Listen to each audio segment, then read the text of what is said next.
Hi guys, good afternoon. Happy 2018. It's the 8th day of the year, the 8th day of the month, and I am so sorry that I wasn't able to make a 2017 end of the year video. I just had so much on my mind. I had so much to do. I didn't have time.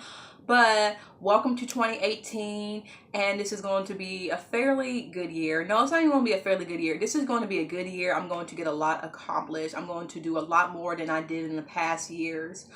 But let's just get this started. I'm going to try to get this video under 10 minutes, depending on how long this video can go, because my battery is draining. Let's talk about Amara La Negra and Blackness. For those who have no idea who Amara La Negra is, she is a new reality star on the new series Love and Hip Hop Miami. They just based the series in Miami, and they have Trick Daddy, Trina, Amara, and some non-black Latinos that I really don't care about because they're kind of anti-black. Amara La Negra is Afro-Dominican. She is a rapper and singer from the Dominican Republic. I've known of her probably since 2013 or 2014. I'm not sure, but I heard of her early on when I was getting woke and I was on Tumblr and I was looking up different posts about blackness and colorism and misogyny war and just learning a lot about black culture at the time, just becoming a 19-year-old and being fresh out of high school. I was looking up on Amara La Negra because someone had posted her, and I just thought, whoa, who is that? And at the time, I had no idea, so I did think it was a white woman in blackface because it was a GIF set, and she was dancing in a very animated fashion. So I'm thinking, is this a call-out post of some famous white woman in another country doing blackface? I had no idea. So I read the post. It explained who she was, so I said, oh, okay. So then I looked at more pictures of her and I thought, she is unbelievably beautiful. I love this woman. Like, she is an icon. I idolize this woman. For her to embrace her blackness, for her to be the way that she is, and for her to look the way that she is, that is astounding, especially in places like the Dominican Republic, where there is a lot of anti-blackness and colorism there, and not just there, but in the United States too, everywhere. But for her to just say, I am black, I am Latina, that really moved me. So I've been a fan of her ever since. And she has a popular song, I, where she's with her friend, shaking her big butt and being all cute and sexy, and she's like, I. Okay, that's bitch. I don't ever let me do that shit again. That bitch. That was awkward as fuck. I cannot be loose for to save my life. I can't. Like, don't ever let me do that again.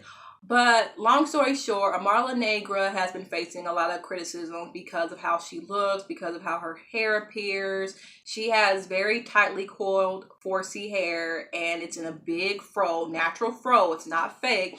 And she reminds me of Pam Grier and Celia Cruz combined. It's as if she is the niece of Celia Cruz and Pam Grier. She reminds me of those sexy blaxploitation women, those movies I always looked up to because, you know, they were beautiful, they were sexy, but then they could also kick ass. And I really love Amara La Negra. She is an inspiration, but Love and Hip Hop Miami, she was told by a record producer that she must change her hair because she cannot be elegant to have natural hair while trying to be mainstream. And he brought up Beyonce, which was a terrible example because Beyonce has worn 4C afros before, and those are wigs. You know, her real hair is about 4A. You know, it's a lot looser than my hair, but it's still type 4.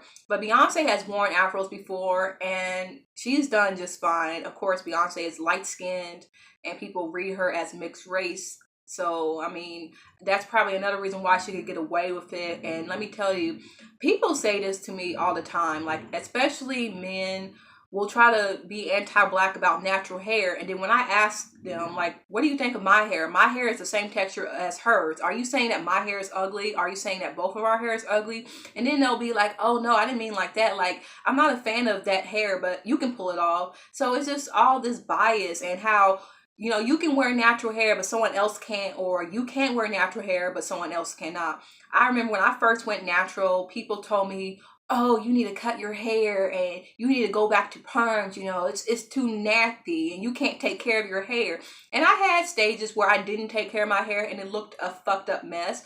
But, now my hair is healthy and, it's growing and it's in a state that it should be. And we all have our stages where we just don't know what to fucking do. We just say, well, I can wear my hair however I want. That mixed girl with the greasy hair can wear her hair however I should wear it too. And I went through that stage, but you have to take care of your hair as well. But, my hair got longer. Hairdressers would say, oh, well, your hair is so thick and long, I need to trim it, or I need to put some treatment in it so it can be more manageable. I need to flat iron it. They don't like long 4C hair. Everyone says, oh, people want women with long hair, but as soon as they come across a real bitch with big ass 4C hair, my hair is not that long, but you can see how big it is. When you see a woman with big, thick 4C hair, they want you to either cut it off or straighten it. They don't like long hair when it's like Amara La Negra's or Solange's nose. They don't. And that really pisses me off. And that man rightfully got dragged. People want to kick his ass because, again, black women get disrespected in publicly humiliated, and there's no repercussions for that. That man probably is just going to continue thinking that he did nothing wrong. And I don't want to call anybody out, but I follow certain people that I know of or know, and they made some comments about Amara La Negra that I found very disappointing. One person I follow, and I unfollowed them because they defended that man and said this was a black man. He said it's not racist to find that type of hair unattractive. How can it be racist just because he said that I don't find your hair attractive? First of all, how can you believe that it's not racist to tell a black woman that her natural afro textured hair is unattractive? You have no right to say that about somebody's hair that grows out of their hair naturally. And then for you to say that to be a man with a black father and you have a white girlfriend, so suppose someone said it about your mom or your girlfriend and said, oh, I don't find straight hair attractive, you need to put a perm in it and make it kinky and it's nasty and stringy and all of that, and the hair that grows out of your hair is unattractive. If someone were to say that about your girlfriend or one of your white friends, you would be upset, but then you feel the need to say that it's necessary to call a black woman's natural hair unattractive. And, I can see why people would find her attractive, but, everyone's not going to find her attractive. But I bet if someone said about your white girlfriend, you would make posts and posts about how people are jealous, people are bitter, and it's hypocrisy. It's hypocrisy for you to say that, for you to defend a man telling a black woman, I don't find your hair attractive, you need to change it because you're too black, it's too ugly, I can't handle it. No one can handle it.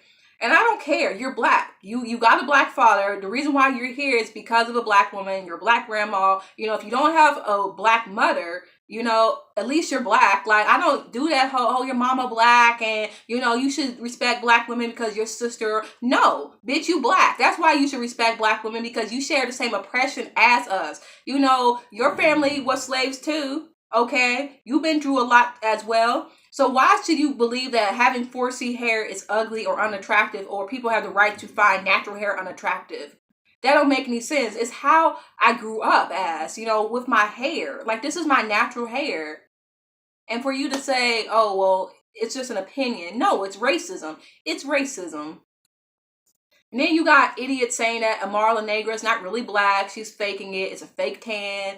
It's blackface, it's a fake fro, all of that. And people say that because they love invalidating Afro-Latinas, blackness, and saying you gotta be J-Lo, or you gotta be Salma Hayek, or you gotta be, what's her name, from Modern Family, I forgot, Sofia Vergara. You gotta be Eva Mendes. You gotta be those light-skinned brown Latinas. That those are real Latinas. And Celia Cruz don't exist. Amara La Negra don't exist. Cardi B don't exist. Rosario Dawson, Rosie Perez, and these are some light-skinned Afro-Latinas, but they are black women, and you should not invalidate their blackness. And you got people, of course, starting diaspora wars and saying Black Americans are doing it. No, It's Afro-Latinx doing it. It's Afro-Caribbeans. It's West Africans doing it as well. It's not just Black Americans saying Amara La Negra is not a real Black woman. You know, there was one North African that said, oh, well, you count 20% Afro-Latinx as Black, but you can't count a real Moroccan as African. You know, people all over the world are ignorant and will invalidate someone's Blackness because of their own ideals of what Black is or what it should look like, or their ideals of Africanness. And y'all just want to attack African Americans, and we will defend Black women like Amara La Negra, but because you have such condescension and resentment towards African Americans, and you believe we're mutts, and you know we're whiteness, and you know we're basically white Americans, you know, you want to put the blame on us while not taking accountability for the fact that you invalidate us as well. You say we're real Africans, we don't have a culture, you know, we're just copycats of Nigerians and Ghanaians and people who are, you know, from Central Africa or North Africa. You know, we want to be Egyptians, and y'all say all this shit about us, but then when it comes to Afro-Latinx, then all y'all want to like put on your capes and say, oh yeah, these are what Black Americans do, but yet y'all don't defend people that come for us. Y'all sit there and say, well, that's just a few people, it ain't us. See, that's how anti-Black y'all are. Y'all be anti-Black American, but then want to sit there and say it's Black Americans that believe everyone isn't Black but them. No, y'all believe that y'all the only true Africans, and African Americans are just, you know, some bastard children. And y'all feel that way about Afro-Latinx, and y'all feel that way about Caribbeans. You know, it goes both ways in these cases. Y'all need to stop acting like one Black is superior than the other. And y'all need to stop acting like there's such a thing as being purely Black. You gotta have 4C hair, and you gotta have dark skin to be a real Black woman, or you gotta be light skin with 3C hair to be a beautiful Black woman. You know, like, we need to stop this. It's ignorant. So that's all I have to say for now. I didn't want to make this video too long because my video's been cutting off at like the 4-minute, 10-minute mark. So everyone have a great day. And remember, wherever you are, I love you.